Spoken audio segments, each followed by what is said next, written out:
Coming up on Mountain News this morning, officials are speaking out about a video showing an intense exchange between a London City Council member and the fire chief. And it's never too early to learn hands-on CPR. Now, some Perry County schools are being proactive by teaching their students. Dedicated to Eastern and Southern Kentucky, this is WYMT Mountain News this morning.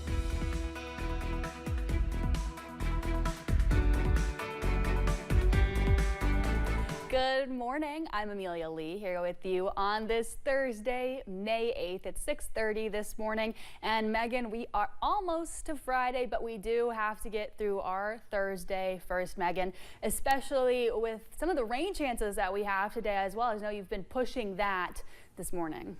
Yeah, we do have those rain chances and storm chances for your Thursday, but once that clears out, we're looking at much better weather as we're heading into the weekend. So here's what you need to know right now. Satellite and radar are showing some heavy rain in Rockcastle County, just right over top of I-75. We'll continue to watch that this morning. For the most part, though, we're just looking at slight chances of rain this morning for the region. But as we head into the afternoon, that's when we'll see those storm chances really ramping up in the forecast, clearing in the late evening hours. Temperatures across the region are sitting in the 50s, a lot warmer than yesterday's 40s, but a lot cooler than our high temperatures as we'll get into the 70s for today. Looking at a mixture of the low to upper 70s, depending on when you'll start to see those rain chances popping into the forecast for your Thursday. Here's a look at the next 12 hours. Normally, we see those high temperatures around 4 o'clock, 5 o'clock, but for today, it'll be around 3 o'clock, 4 o'clock as the rain chances really start to ramp up heading into the evening hours. Amelia. New this morning, black smoke emerged from the chimney over St. Peter's Square, which means no new pope has been elected yet. Experts predict the new pope could be chosen by tomorrow, even though multiple rounds of voting are happening today. For now, the eyes of the faithful and those around the world stay fixed on the Sistine Chapel until the white smoke appears, marking the election of a new pope. A body camera video from a London City Council meeting has now been viewed nearly 90,000 times on Facebook. The video captures a sharp exchange between a council member and the fire chief. WYMT's Caroline Mueller spoke with the fire chief and the London mayor about what happened.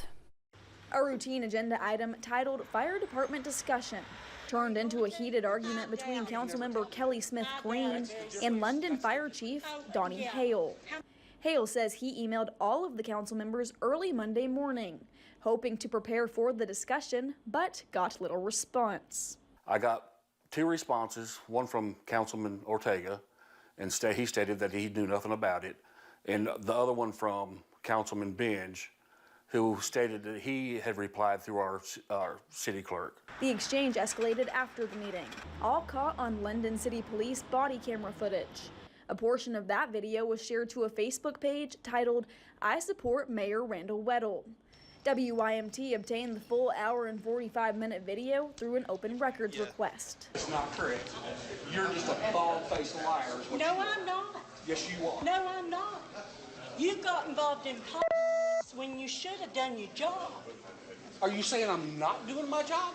Well, I wonder about it. Well, Mayor Randall Weddle, whose name came up repeatedly in the fight, says he has had enough. When the department heads are asking council members to engage with them via email and they wait to get on camera to start to try to berate that department or act as if that department's doing something wrong instead of talking things out or looking for facts, you know, that's where the irritation comes from. Weddle added that a proposal from earlier this year to increase council accountability was tabled until July, and that current city ethics rules don't address behavior like this. I wish there was accountability. Yeah, I wish there'd be a lot more that could be done. Chief Hale says despite the drama, his priority remains clear. We are 100% for the citizens of London. We're going to make sure that they are taken care of one way or the other. Their safety is number one to us. Mayor Weddle says while the video may have gone viral, it does not reflect the values of the city. I don't want people outside of London to think that's who we are as a community, because that's not who we are. And London is moving forward. We are building a strong city. WYMT used multiple methods to reach out to Councilwoman Green for comment, but did not hear back. In London, Caroline Mueller, WYMT Mountain News. Mayor Weddle also told WYMT it is routine for them to obtain the body camera footage from council meetings every month. We are learning new details about the resignation of 3 London city officials. Now former Chief Jerry Holland, Councilmember Holly Little, and City Clerk Caitlin McPeak have all stepped down from their positions. The resignations comes as the city and the police department have received public criticism in recent months after Kentucky State Police say a London police officer shot and killed Doug Harless inside his home. You can read their resignation letters on WYMT.com and the WYMT News app. A husband and wife are dead after a stabbing in Huntington, West Virginia. The incident happened at a home on 19th Street near Dalton Avenue last Saturday. Huntington police say Teresa and Brandon Kimball, who were married, both died of knife wounds. Police say their investigation indicates the couple lived in the home and the stabbing happened during a fight. A Perry County man is accused of trying to kill his brother. The shooting happened on Mudlick Road in the Avawam community. Deputies say 28-year-old Michael Neese was shot in the arm by his brother, 24-year-old Dalton Colmer. Deputies say Colmer immediately put down a shotgun when they arrived. Colmer was arrested and charged with attempted murder and wanton endangerment. An attorney in Knott and Perry counties is facing several charges after an incident last year. In October, Kentucky State Police pulled Jeremy Morgan over for reckless driving. A trooper says he got into a physical altercation with them and also stashed cocaine in the trooper's cruiser. Morgan was indicted by a grand jury earlier this month on several charges, including possession of a controlled substance, tampering with evidence, resisting arrest, and driving under the influence. In Grayson County, a man faces more charges after police say he put pictures of women and girls on an adult website without them knowing. State police charged Zachary Robinson with 27 counts of stalking Tuesday. Police say he took photos of women and underage girls from their social media pages and then put them on an adult website. Yesterday, KSP charged him with possessing child porn and evidence tampering.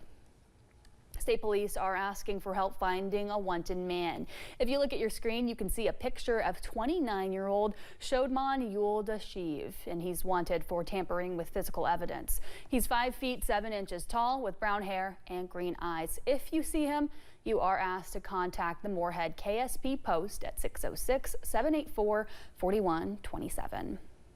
Senator Mitch McConnell is advocating for Kentucky's bourbon industry in a recent bipartisan push. It happened during a Senate Agriculture Committee hearing in Washington. Senator McConnell questioned Chris French, the acting associate chief of the U.S. Department of Agriculture Forest Service. The questions revolved around the White Oak Resilience Act. The bipartisan bill requires the USDA to research conservation efforts to ensure a stable white oak supply. Senator McConnell released a statement saying, quote, Kentucky bourbon is synonymous with the white oak tree, which is used to age our state's signature spirit in wood barrels. Unfortunately, 75% of the nation's white oak population is rated as mature, meaning that there will be a shortage of white oaks within 30 years. Congress must act to ensure the preservation of this invaluable resource. Well, a standard ID won't cut it anymore. To board domestic flights, you'll need that Real ID. After years of delays, the government is finally enforcing Real ID requirements. TSA says the updated identification is for enhanced security purposes. Without one, you can still fly with other identification, but it will take longer. While some folks are ready for the change, others say they'll continue to use alternative forms of ID. Real ID is a lot easier. I don't have to worry about losing my passport. I feel like that's definitely a big deal if you do that. I'd rather prefer using a passport because it covers all genres versus just having a Real ID where it just covers our country. If you've not gotten your Real ID yet, don't worry. You can get one at any of Kentucky's regional driver's licensing offices. Go to drive.ky.gov to find the one closest to you. And make sure you bring your current ID or birth certificate, social security card, and 2 proofs of residency with you. If you have not applied for federal assistance and were impacted by the February flooding, that time is coming soon. There are multiple ways to apply. You can go online to disasterassistance.gov, you can get the FEMA mobile app, or you can visit any disaster recovery center in person. The deadline to apply for the February flooding is May 25th. And there are multiple ways FEMA can help out with relief funding available for personal property and cars. Health professionals gathered at Perry County Central High School to teach CPR to students. I was at the hands-only CPR sessions. Students learning the ins and outs of hands-only CPR. There you go. As they work on chest compressions and the proper placement of an AED.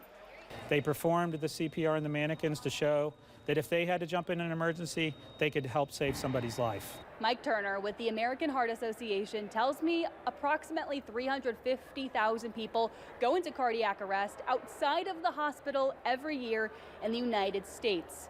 40% of those people get CPR from a bystander, and only 10% of that total number survive. That's why he says learning CPR is critical to saving lives. By doing hands-only CPR, you can double or triple their chance of survival. In rural communities, knowing this life-saving technique can be crucial, since it could take longer for paramedics to arrive at your doorstep. I truly 100% believe that if you do nothing, the survival rate is very low.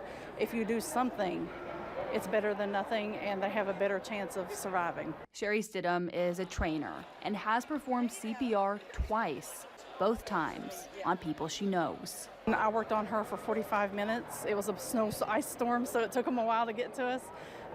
That 45 minutes seemed like 5. And, it was, and unfortunately, she did not make it. The second one was within the past month or so, and she did. And she's home and she's doing much better. Hands-only CPR keeps you alive after a cardiac arrest, getting the blood moving through your body with steady chest compressions. An AED shocks your heart back into rhythm, both working to save a life. All students at Perry County Central High School were taught CPR yesterday. Turner says Hazard and Buckhorn High Schools will host the training event on Monday.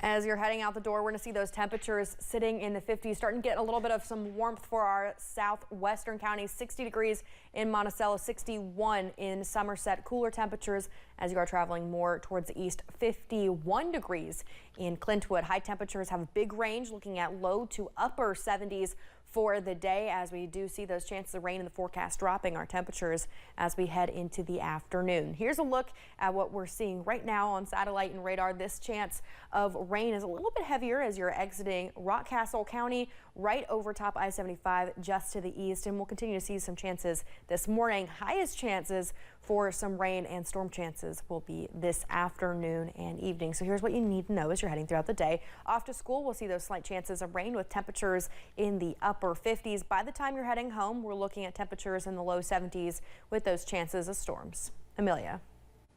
Thanks for getting your day started with us at 6:42 on Mountain News this morning. Future generations might find themselves penniless, literally, with new talks of ending the production of the American penny.